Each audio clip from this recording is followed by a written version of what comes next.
I know. It took some doing. It was a process to get here. Mm-hmm. So this is our episode 0 of Ask Alida. We are trying live streaming as a way to connect with more people, more writers, people with questions about writing and craft. And so, Catherine, you will be here to interact with me to Absolutely, yeah. Yep. Got And some questions and work through some topics. yeah, and as the audience grows, then kind of moderate the comments and manage that piece of it. So there we go. That's our introduction, very off the cuff. But Yeah, welcome to Ask Alida, right? right. Yes, viewers in the future. No, yeah, I'm excited. I think this will be good. It's a different way for you guys to get to know us and to interact with us. So hopefully you bring your questions. So, okay, first question, Alida. Okay. Why live stream? How is this different than like your writer's circle or, the podcast, other ways that you communicate craft? Yes. Why am I doing more stuff for free? Yeah. Well, it's something I've never done before, so this is a bit of an experiment. I wanted to see if this would be a good way to have more actual live interaction with people. I'm definitely not here just to talk or create content. We do that on the podcast. And if anyone just discovered us randomly, we're talking about the Storyworks Roundtable podcast. And we have a lot of author guests on talking about craft and writing and such. The Writers Circle is an office hour I offer once a month, so that is limited to small groups.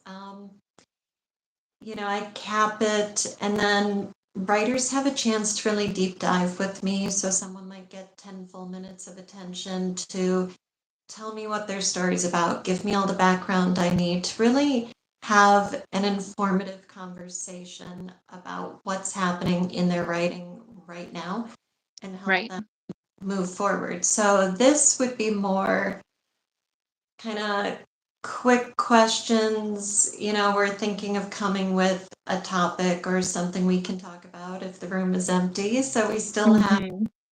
great recordings for people, but ideally we'll have folks popping in and, having, Yeah. yes, not the deep, like 10 minutes on a person type thing, but mm-hmm. Yeah. So bring your burning writing questions. What is it that you really want to ask an expert? Because you are an expert. That's right. I've done the work. I've done the degrees and I've been a developmental editor and writing coach for over 12 years now. So got 2 craft books out, 7 years on the podcast, have helped hundreds of writers and worked with hundreds of manuscripts and such. So Yeah. So bring your I know questions. Alida is prepared. She's prepared to answer them. that's right. All right here. On that note, do you want to dive into a topic? Sure. Bring it on. All right. So I was going to go with this is a question that actually came up as something that is frequently asked, which is how do I know if my novel idea is strong enough? Now, I personally think that there's no bad ideas. But I think it'd be interesting to talk about it. So let's start with, as a developmental editor, as a writing coach, at what stage do you normally see people's writing? When do they bring it to you for assistance?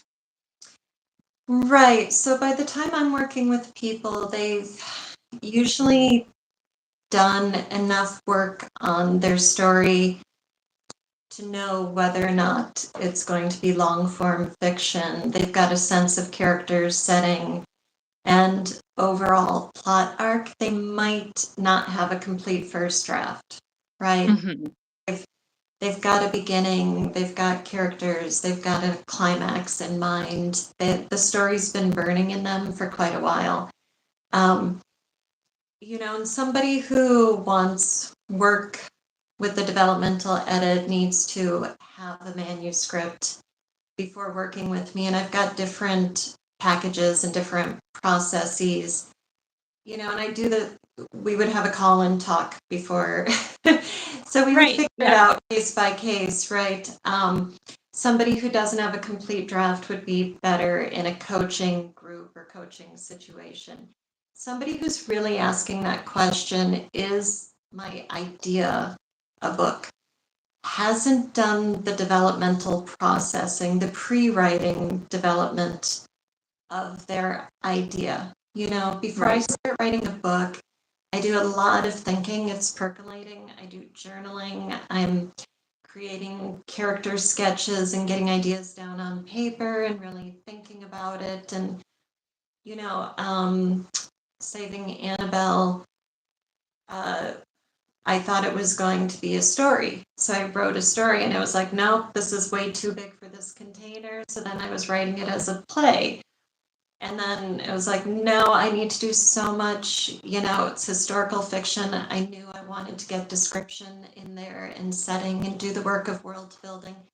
So I decided at that point, this is a novel, because that was what the story wanted to be. So if someone Hmm.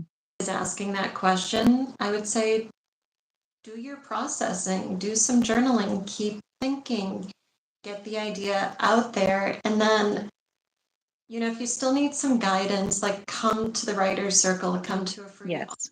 hour, or take one of my workshops or something, or find somebody else to work with and start developing the premise and having conversations with somebody who can be in a mentoring position and Hmm. to explore possibilities. And really, I would want to use a questioning method with someone, what about this? What do you think? Where would this go? As opposed to giving an answer, because it's Absolutely. a creative baby. Yeah. Yeah. So all that idea development, kind of weaving ideas together. This is all stuff that, I mean, we're just going to keep plugging stuff that you can find easily. Like you can find a lot of these topics on the Storyworks Roundtable or on Alida's, like she said, the Writers Circle. You can bring ideas to her and get some help. So in terms of refining ideas and having better and more complete ideas, you kind of dropped a couple of buckets. So like you have your characters and you have your plot and you have your, all these little pieces. What would you say, like what's like a good process of like, I need to have this and this before my idea is ready to start working with a coach or working with an editor or finding feedback or writing the first draft even. Right. So, I mean, at a minimum, you need the fundamentals of any story that are going to be in your premise. And you've already kind of pointed people toward the podcast, so I will say we've done one or more episodes on premise at the Storyworks Mhm.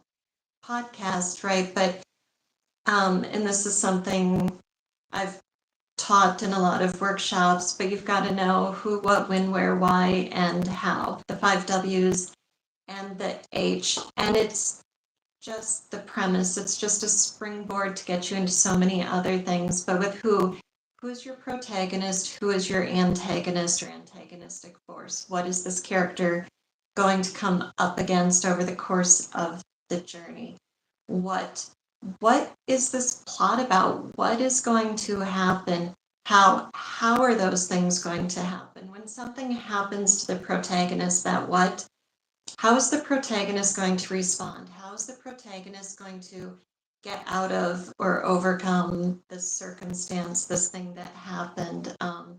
That's who, what, and how. So when and where are super easy setting, right? When and where is your story taking place? And then why gets deeper into character motivation, psychology, flaws, all of those things. But why are you telling this story? Why is this character embarking on this particular journey? Why are these things happening in this character's life? So if you just start with these very basic words and then think of the questions that start with each of those words, you're going to discover so much about your Mhm. where it wants to go, how big it wants to be, right? Is it maybe a 20-page short story? Is it a 150-page, novella? What are we looking at here? I think complexity and richness really comes forward when we dig into those questions. Mhm. Yeah, it's not one idea. It's an idea building upon an idea, building upon an idea to create something larger than the idea originally was. So I think if you're coming to an expert saying, is my idea good enough or is my idea strong enough? Maybe it's just that you haven't done the hard work, right? The digging in to say, yes, I do have. And like you said, it could be a short story, it could be a novella, it could be a novel. So all the 5 W's and the H. So sit down with a journal, right? Yeah, Start our favorite mapping those tool. out. We love journals. There's a ton of different ways that you can sit down and develop your ideas. Do you have any other specific exercises or ways of digging in that you would recommend for people that are really trying to develop those ideas? Mm, hmm. Well, you know, there's so many great resources out there that guide you through different parts of the novel writing process. Mhm. I've got the Storyworks Guide to Writing Character and Point of View. I've got master classes on plot, and there are 100 other people and workshops and books out there that you can turn to.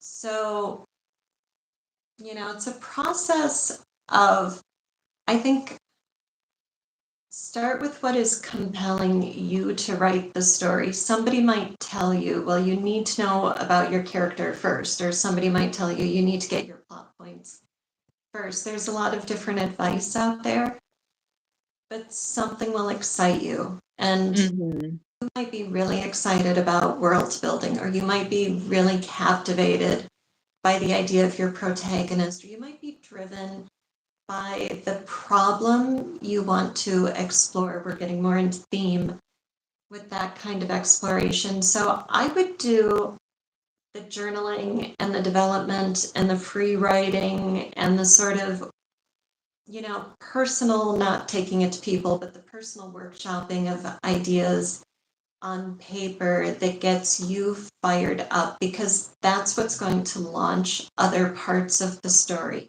They will Mhm. build, and then you will get to the point where you need to start writing, right? And then it's like scene by scene, chapter by chapter, and there's so much nuts and bolts you need to learn about story structure, right? Yeah. About stakes and tension, about motivation, about captivating a reader. There's so many things, but I think our conversation today, we aren't really talking about that stage of the process.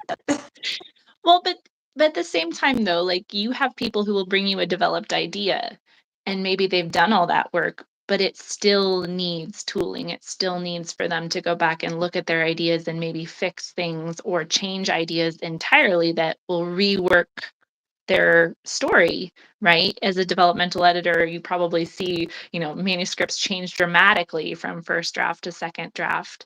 So can you talk a little bit about that stage of ideas? Yeah, so um, let's say you've done a lot of this pre-writing and you've even started your draft and your draft isn't holding together, then we're going to look at what's happening on the page and where the strengths are and where the weaknesses are. So, the sort of person I have in mind who I'm thinking about here in terms of stage of experience and craft knowledge, we don't know what we don't know, right? We have to, Mhm. so maybe the writer is beginning the story too early, or maybe the writer is doing too much with world building in the first act and isn't getting the plot rolling. So there's a lot of assessment that happens, right? So I think it's good to get into workshops. You might not have a manuscript that's ready for a developmental editor, but you can start getting input from somebody who knows more than you do. You can start sharing pieces of writing, drafts of chapters or scenes or ideas, and getting that kind of feedback. Um, I don't know. I feel like I didn't answer your question No, yet. you're good. Yeah, no, you did. And is that something that you would say, like, your group coaching clients receive is kind of that back and forth and working and finding their weaknesses and being able to Mhm. identify the problems and work to fix them?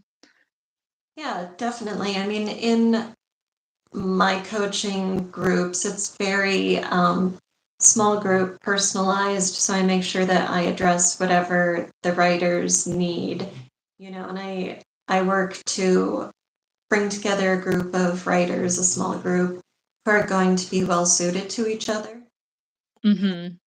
So it's not right. You kind of want to be in a good cohort of people so that you're all able to learn together. And when one person needs help with an issue, even if that isn't someone else's issue, they're learning. Everybody's growing together, and Yeah, Um, absolutely. hmm yeah, Alright, so how do you know if your idea is strong enough? And the answer is when you've developed it to the point that it is strong enough. It's yes. when you've worked it. Really, I think that's true. It might sound like an easier offhand answer to somebody who hasn't done the work, but I think the story idea will peter itself out if it's not strong enough, Mhm. right? You'll lose interest in it, or it just won't develop past a certain point. And I really trust the process. The story wants us to tell it, and it wants Right. to be something. And so, if it's calling to us and it's really grabbing hold of us, we're going to work on it. Yes. Absolutely. Yeah. hmm Alright, awesome. Well, I feel like you answered that question. Thank you. So we're gonna be doing this with fair frequency. About how often are you planning on going live, Alita?